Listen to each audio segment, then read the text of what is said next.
A special thank you to each of our subscribers who make this channel possible. Here's today's story.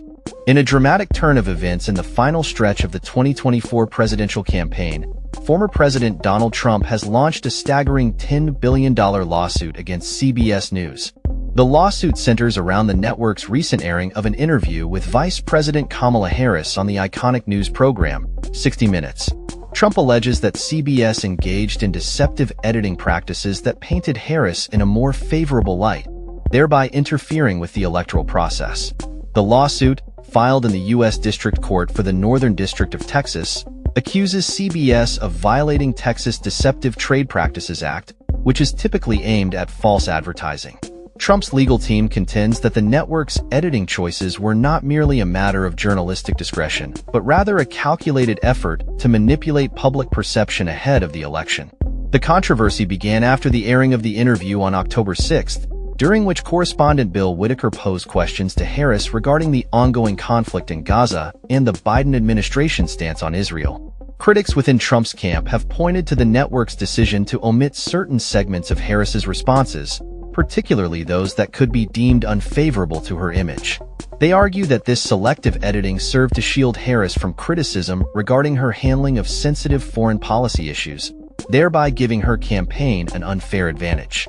In the lawsuit, Trump has claimed that CBS's actions constitute partisan and unlawful acts of election and voter interference through malicious, deceptive, and substantial news distortion. He has openly criticized Harris's communication style, referring to her responses as word salad and accusing CBS of using its platform to bolster her public image at his expense. Notably, the lawsuit includes references to Trump's social media posts following the 60 Minutes interview, where he has labeled Harris a moron and a very low IQ person. CBS, on its part, has vehemently defended its editorial choices, asserting that the interview was not doctored and that it provided a fair representation of Harris's responses.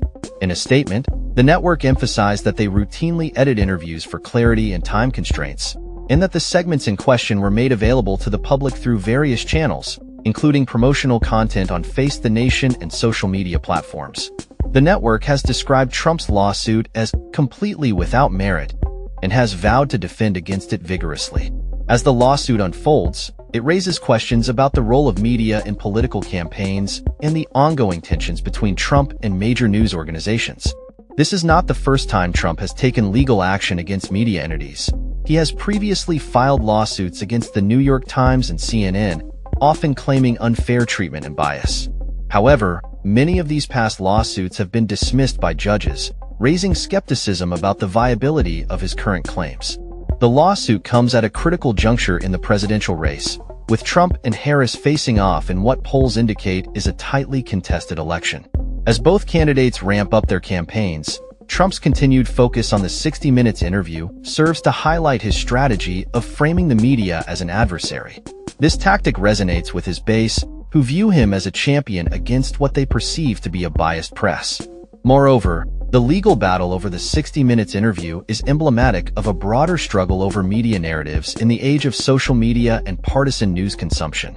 As Trump continues to rally support, he has also threatened to revoke CBS's broadcasting license if he were to win the presidency, a move that has drawn criticism from free speech advocates who view such threats as detrimental to journalistic independence.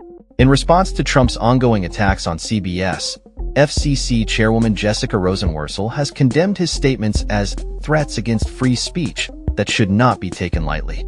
The implications of this lawsuit extend beyond the courtroom, as it underscores the contentious relationship between political figures and the media landscape in contemporary America.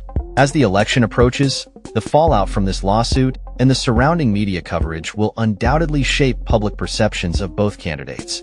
With Trump positioning himself as a victim of media manipulation and Harris striving to maintain her campaign momentum, the stakes have never been higher in this high-profile political showdown.